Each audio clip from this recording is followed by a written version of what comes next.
Hello everyone. सो अभी हम लोग देखेंगे जैसे लास्ट 2 बार से वी आर डूइंग द केएफजी है ना, कलाम फोकस ग्रुप, जहाँ पे प्रीलिम्स के जो पीवाईक्यू हैं, PYQ not just from civil services examination for services but other PYQ जैसे सीडीएस एग्जामिनेशन हुआ, एनडीए और आईईएस वगैरह सारे जैसे फॉर एग्जांपल तुम्हारा टॉपिक कुछ भी हो गया, बुद्धिज़्म हो गया है ना। तो बुद्धिज़्म के ऑल अक्रॉस एग्जाम्स जो जो भी यूपीएससी कंडक्ट करती है, तो सारा एग्ज़ाम में जो आया हुआ बुद्धिज़्म का क्वेश्चन है, फॉर्मेट ऐसा होता है कि उस पे हम लोग टेस्ट देते हैं, उसके बाद आप वो टेस्ट सॉल्व करते हैं, उसके बाद मैं उस टेस्ट को डिस्कस करता हूँ। डिस्कस इन अ वे, मैं सिर्फ आपको ये नहीं बताता हूँ कि ये भाई इसका आंसर ये होना चाहिए, ये मतलब आपको रट लेना है। मतलब I try to solve in a way कि भाई मेरे को फेंट नॉलेज है या मैंने कभी तो पढ़ रखा है, उसके हिसाब से how I will be able to solve the questions, है ना।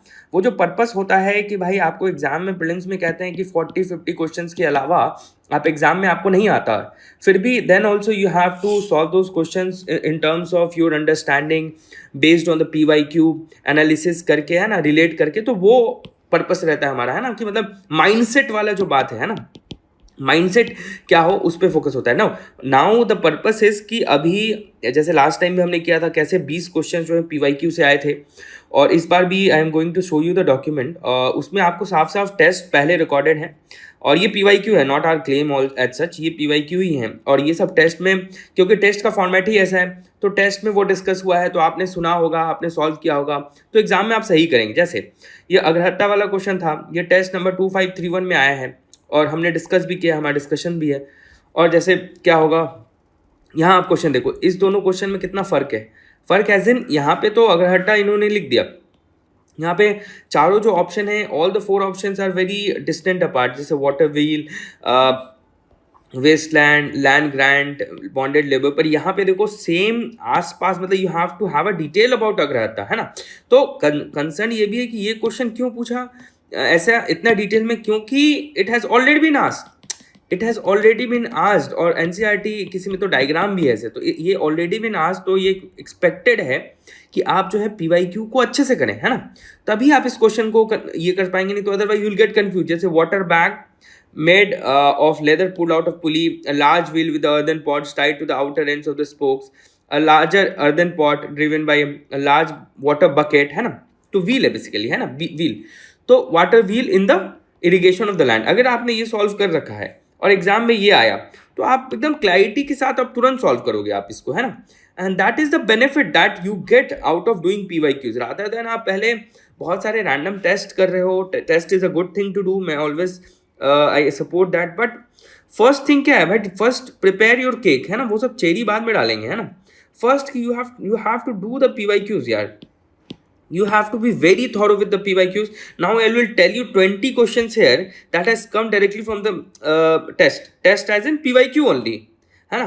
But the benefit is that कि वहाँ पे सेग्रीगेटेड रहता है, तो आपको फायदा हो जाता है। यहाँ पे देखो फिर से, the Chinese Pilgrim Fahien attended the 4th Buddhist council held by Kanishka, the Chinese Pilgrim हिंसा मीन्स हर्षा फाउंड हिम, ठीक है। अब ये हमने डिस्कस कर रखा है, टेस्ट नंबर दिस, और ये देखो साफ साफ आया, तो आप एकदम डायरेक्टली आंसर मारोगे, you don't have to think, ठीक है। उसी तरह ये चलो पॉलिटी का तो फिर भी रहता ही है, पॉलिटी का मोर और लेस जैसे स्पीकर से सवाल आ रहा है, इससे आ रहा है, तो पर आप इस वाले थीम से, जैसे अब इस वाले थीम में देखो एक क्वेश्चन नहीं है, बार बार क्वेश्चन आते हैं, तो इस वाले थीम से बार बार क्वेश्चन आए हैं, बार बार क्वेश्चन आए हैं, तो बार बार जो क्वेश्चन है उसके बाद आपके पास ये क्वेश्चन करना डील, एक होता है कि आपने लक्ष्मीकांत पढ़ लिया, आप बार बार लक्ष्मीकांत पढ़ रहे हो, ठीक है।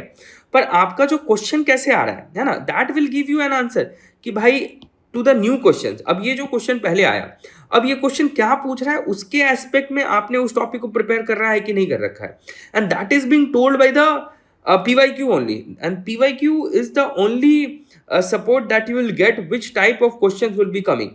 And also when you do PYQ again and again, you will have a knack to understand the language of UPSC. And understanding the language of UPSC is very important. It gives you an understanding to interpret the question in a way that UPSC wants, ठीक है। ये वाला question देखो, now which one of the following is not to 10th schedule, और यहाँ पे फिर से there is no mention of the word political party, यहाँ पे मेंशन है ये सब questions. Which one of following, देखो मैं पॉलिटी में बहुत डिटेल में नहीं जा रहा हूँ, क्योंकि आपको लगेगा कि ये तो आता ही है, and that is fair enough, मतलब ये जैसे CDS का है, तो across different examination that has been taken by UPSC, our purpose is कि उस टॉपिक पे हम सब कुछ करें। और इस बार we are trying to think कि जैसे हमने बहुत सारा टॉपिक वाइज करा रखा है, इस बार हम पेपर वाइज भी जाएंगे। Paper wise will be going, that we have plan. और also try to provide the sheet note, मतलब नोट शीट, कि भाई ये वाला टॉपिक जो है बार बार रिपीट हो रहा है, तो ये वाले इंपॉर्टेंट जो है रिसर्च डॉक्यूमेंट जो है उसको इम्प्रूव करेंगे, है ना, ताकि आपका पीवाईक्यू में एक एक ऑप्शन जो पूछा जा रखा है उसके बारे में आपको एकदम पूरा एकदम तगड़ा प्रिपरेशन हो, ठीक है, दैट इज द पर्पज। देखो सेम टाइप का क्वेश्चन बार बार आ रखा है ना, यहाँ पे देखते हैं। अब COP28 यहाँ पे पेरिस वाला आया है, ठीक है, तो अब आप इस क्वेश्चन को करोगे, है ना, तो आपको इस क्वेश्चन को करने में आसानी होगा। You will be have a fair idea how to tackle this question, ठीक है। अभी फिर डेविड हैरे, अलेक्जेंडर डफ, यहाँ पे देखो राजा राम मोहन रॉय, मतलब यहाँ क्योंकि अब कंसर्न है कि ये डिस्टेंटली रिलेटेड है, पर ये जो चारों व्यक्ति हैं, है ना, दीज पीपल आर इम्पॉर्टेंट, ये यही बताता है। और इसके बारे में हमने थोड़ा थोड़ा सब कुछ दे रखा है ना, आप भी पढ़ते हो। पर्पस यही है कि पीवाईक्यू करना बहुत आवश्यक है, आप कहीं से भी करो, दैट इज योर प्रेरोगेटिव। और टॉपिक वाइज पीवाईक्यू हो जाए, उसका डिस्कशन हो जाए, मतलब आपको पीवाईक्यू में आपको थॉट प्रोसेस है कि why this is the answer, है ना, सिर्फ ये आंसर है ये इंपॉर्टेंट नहीं है, why this is the answer is also important, है ना, कि उसका टाइमलाइन ऐसा था, उस वक्त ऐसे हुए थे, इनका विचार ऐसा था। तो that gives you an understanding to tackle a question which is not directly mention in the book, right. अब यहाँ जा देखो, जैसे CDS का पेपर उठाया, तो CDS के पेपर के हिसाब से इसमें आया है डायरेक्टली, बहुत डिटेल में आया था NCM, और उसके बाद इसमें you will be able to do it, ठीक है। उसी तरह रिनंशिएशन ऑफ वॉलंटरी एसोसिएशन और ये सब यहाँ पे फिर से देख लेंगे, ठीक है।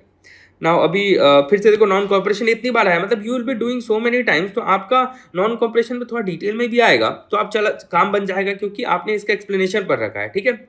अभी यहाँ पे देखो which of the following is included in the capital budget. अब कैपिटल बजट आप इस क्वेश्चन को कर रखे हो, आपका अंडरस्टैंडिंग है, तो अब देखो ये क्वेश्चन आराम से नहीं हो जाएगा क्या। That is what I am telling you बार बार कि भाई पीवाईक्यू ही अगर आपने ढंग से कर रखा है, पीवाईक्यू के ही एनालिसिस आपने ढंग से कर रखे हैं ना, तो 20 क्वेश्चन तो आपके ऑलमोस्ट ऐसे ही निकल जाएंगे, 20 क्वेश्चन ऐसे ही निकल जाएंगे। And 20 question is such a big margin, आप समझो, है ना। यहाँ पे देखो अब ये ऑप्शन आया था, तो पर्पस क्या था कि भाई चारों जो ये हैं ये कहाँ पे मिलते हैं, कौन कौन से कंट्री से आते हैं, एक बार आप डायग्राम भी देख लेते ये कैसा है, तो भी पर्पस सर्व हो जाता है। And after that you will be able to, आपको बस ये बताना है कि भाई किस किस कंट्री से जा रहा है, आपका एक फेयर आइडिया आ जाएगा, तो you will be able to do this question also, है ना। तो ये क्वेश्चन आ रखा है, बार बार आ रखा है, ठीक है। अभी देखते हैं ओशन मीन टेम्परेचर के बारे में। देखो ओशन मीन टेम्परेचर 2020 में पूछा था, मुझे याद है ये सवाल। उसके बाद अब उसमें ये क्वेश्चन जो है फिर से, this question is repeated actually, ये वाला क्वेश्चन और ये वाला क्वेश्चन बार बार आइसोथर्म वाला है, बहुत इंपॉर्टेंट है, and that needs a lot of understanding, and we have discuss this in detail in test में, हमने बहुत डिटेल में डिस्कस किया था, ये 2522 टेस्ट में है, ताकि मैंने बोला भी था कि ये कंसेप्ट बहुत इंपॉर्टेंट और आएगा। And somewhere it came also, क्योंकि ये वैसा कंसेप्ट है that you need to have an understanding, तभी आप बना पाओगे, otherwise you will be getting confuse in the examination, है ना। तो ये डॉक्यूमेंट मैं शेयर कर दूंगा, आप खुद से इसको देखना, एंड आपको पता चलेगा कि यार ये सब जो चीज़ पूछ रहा है ये सब तो पहले पहले आ रखा है, और आप अपना पेपर उठा के देखना, if you have given the examination, कि इन सब क्वेश्चंस में have you made the mistake. If you have made the mistakes in this questions, तो आप समझ लीजिए कि भाई somewhere you have stopped your selection, है ना। एक होता है कि भाई एकदम ही नहीं आता है, पर आपको जब पता है कि भाई पीवाईक्यू से सवाल आ रहे हैं, तब पीवाईक्यू क्यों नहीं करोगे यार। The purpose is not to have fancy test, the purpose is आपको प्रिपरेशन करने का फील आए, वो इंपॉर्टेंट नहीं है। इंपॉर्टेंट ये है कि भाई प्रिपरेशन के लिए क्या आवश्यकता है वो आप कर रहे हैं कि नहीं, है ना। So that is important, that is PYQ is important, ठीक है। फिर से आप ये क्वेश्चन देखो, अब देखो ये क्वेश्चन जो है पंचायत, अब बार बार हमने ये डिस्कस किया 2506 टेस्ट में 3-4 बार सेम चीज। कॉमन जियो साइंटिस्ट के एग्जाम में 2023, देखो कॉमन जियो साइंटिस्ट को भी इंक्लूड कर लिया हमने, CISF को भी इंक्लूड कर लिया, क्योंकि उस टॉपिक से जहां जहां से क्वेश्चन आ रहे हैं सारे क्वेश्चंस को इंक्लूड कर लिया। और इसके अगर आप ये 4 क्वेश्चन पहले कर रखे हैं तो आपके लिए ये क्वेश्चन टफ नहीं जाएगा, है ना। आप सिर्फ अगर लक्ष्मीकांत पढ़ लिए हैं पर आपने रिलेट नहीं किया क्वेश्चन से, तो it would be difficult for you, है ना, क्योंकि क्वेश्चन थोड़ा सा ट्विस्टेड रहता है, थोड़ा सा अलग रहता है, क्योंकि आपको एक स्पेसिफिक एस्पेक्ट को टच करना होता है, जो कि यहाँ पे अगर आपने किया है, तो अगर 4 क्वेश्चन से आपने इसको डिस्कस कर लिया तो दैट विल बी हेल्पफुल, ठीक है। और देखते हैं, ये देखते हैं, recently there has been a concern over the short supply of a group of elements called rare earth elements, why. अब यहाँ पे जब मैंने डिस्कस कर रहा था तो मैंने बताया कि भैया रेयर अर्थ एलिमेंट मतलब ये नहीं होता है कि भाई वो बहुत कम मिल रहा है, पॉइंट है कि उसको निकालना उसको इकोनॉमिकली, मान लो बहुत लार्ज ज्योग्राफिकल एरिया में स्प्रेड होता है, तो उसको एक सर्टेन और फॉर्म में मतलब कि बहुत इकोनॉमिकली उसको कंसंट्रेट करना थोड़ा सा टफ पड़ जाता है, इकोनॉमिकली चैलेंजिंग पड़ जाता है ना। अब देखो सम रेयर अर्थ एलिमेंट्स और ये सब कितना, मतलब अगर ये क्वेश्चन किया हुआ है और इसके बेस्ड पे जो अंडरस्टैंडिंग हमने डेवलप कर रखी है, तो इसके बाद ये आपका क्वेश्चन डिफिकल्ट है क्या? एकदम डिफिकल्ट नहीं है ना। अपना पेपर उठाना और देखना इसमें से कौन कौन सा गलत किया। अब देखो ये क्वेश्चन, भाई silver, some scientist suggest that the use of cirrus cloud thinning technique and the injection of sulphate aerosol in the stratosphere, है ना। और ये देखो silver nitrate and potassium iodide, ये भाई ये क्वेश्चन भी डिस्कशन में लिखा हुआ है कि भाई silver nitrate and potassium iodide ऐसा करता है। तो जब आपने ये किया तो आपके लिए क्वेश्चन आसान हो गया यार, ठीक है। उसी तरह देखो ये प्रेसिडेंट, चलो पॉलिटी का है तो मैं ज़्यादा इसमें नहीं बोलूँगा क्योंकि सेम ही क्वेश्चंस रहते हैं बहुत बार, अगर आपने अच्छे से पार्लियामेंट चैप्टर कर रखा है, ठीक है, बार बार आएंगे, बट वही है that will help you and मतलब आपको अच्छे सॉल्व करने में काम आ जाएगा। जैसे ये माइनर मिनरल वाला क्वेश्चन आया अभी वहाँ पे, जो ये तो क्वेश्चन मैंने प्रिडिक्ट भी किया था ये आएगा। In the state government has power for grant concession, same type का क्वेश्चन। देखो state government has power to frame, भाई अब सेम बात लिख दिया यार, सेम बात ही आसपास लिख रहा है। अगर आप ये क्वेश्चन प्रिपेयर कर रखे हो तो आप ये तो सॉल्व कर ही लोगे ना। अगर आप देखो कि भाई ये क्वेश्चन आपने गलत किया है क्या, अगर आपने गलत किया तो आपने, you have not done this PYQ properly. और PYQ not just properly, you have to have an understanding कि भाई इसके रिलेटेड स्टेटमेंट जो है आपने किया है कि नहीं, इसके एक एक ऑप्शंस के बारे में आपको पता है कि नहीं, these things have to be done, है ना। उसके बाद ये देखो फिर से वैसा ही सवाल, मतलब कि अगर आपको ये पता है तो that would be an easy question. तो तुम आराम से आप मतलब एक रिलेट कर सकते हो कि हाँ कितना होना चाहिए, नहीं होना चाहिए, कितना परसेंटेज वगैरह होता है, एग्जैक्ट डेटा आपको नहीं पता होता है, बट है ना, यूल बी एबल टू कि भाई इसमें से क्या सही हो सकता है, ठीक है, अगर ये क्राइटेरिया पता है तो। अब देखते हैं गवर्नर वाला, ठीक है, पॉलिटी है, फिर से देखो पॉलिटी है। फिफ्थ शेड्यूल में तो मैंने टेबल बना के समझाया था कि भाई देखो फिफ्थ शेड्यूल में ये कंफ्यूजन होता है, सिक्स शेड्यूल में ये कंफ्यूजन होता है ना, वो टेबल भी है, तो आपको एकदम क्लैरिटी आ जाती है कि भाई ये क्वेश्चन कैसे करना, आप कंफ्यूजन डाउट में नहीं रहते, है ना। ये भी हमने कर रखा है इसके एक्सप्लेनेशन, ठीक है। बार बार क्वेश्चन आया है, ये देखो ये वाला फर्स्ट राउंड टेबल कॉन्फ्रेंस, इससे ये क्वेश्चन बन जाता, ये क्वेश्चन भी आया है सीएपीएफ में। अब देख लो अलग अलग एग्जाम में आ रखा है, ये अलग अलग एग्जाम में आ रखा है, तो सारा हम सेग्रीगेट करते हैं। कौन से टेस्ट में दिया है, 2515 टेस्ट में हमने दिया है। तो आपको क्या फायदा होगा ना कि भाई you don't have to run from pillar to post, है ना, कि आपको एक ही टॉपिक पे सारे क्वेश्चन आ जाएंगे and you will be able to do. ये पोर्टुगीज वाला हमने किया था, उसमें एक्सप्लेनेशन में लिखा है कि पोर्टुगीज क्या क्या लाए थे, ये बार बार किया रखा है। ये देखो फिर से पीवाईक्यू में आया है, ठीक है। तो बेसिकली बहुत सारे लोग बोल रहे थे ये तो दूसरी चीज़ें हैं, KFG जो प्रोग्राम है उसके बारे में क्या है, मैं आपको वही बताने वाला था। KFG वही है कि हम प्रीलिम्स पूरा फोकस रहता है मेरा, और फोकस सिर्फ पीवाईक्यू रहता है।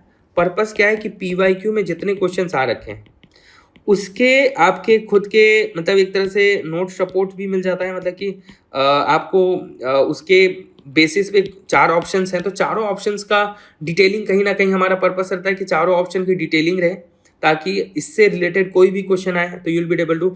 और पीवाईक्यू सिर्फ आंसर नॉलेज बिल्डिंग प्रोग्राम नहीं है, नॉलेज बिल्डिंग पे फोकस नहीं करता हूँ मैं, फोकस करता हूँ कि नॉलेज आपके पास है, अगर आपको थोड़ा भी नॉलेज है then also how you will be relating, है ना, आपका जो माइंडसेट पे वर्क करते हैं, है ना, कि माइंडसेट पे अगर कोई क्वेश्चन नया भी आ जाए तो कैसे लैंग्वेज को पकड़ना बहुत ज़रूरी है, हाउ तुम लैंग्वेज को कैसे पकड़ते हो, तो ये सब जो चीज़ है इस पे ये किया जाता है। And then we try to solve the question. और आप समझो ना यार, अगर आप 2000 क्वेश्चन पीवाईक्यू कर लियो तो आपका खुद एक अंडरस्टैंडिंग समझ में आ जाए कि यूपीएससी ये सवाल दिया है तो क्या आंसर होना चाहिए, ठीक है। और if anything is there, please let me know. I'll be more than happy to help you and guide you. Thank you very much. Thank you for watching.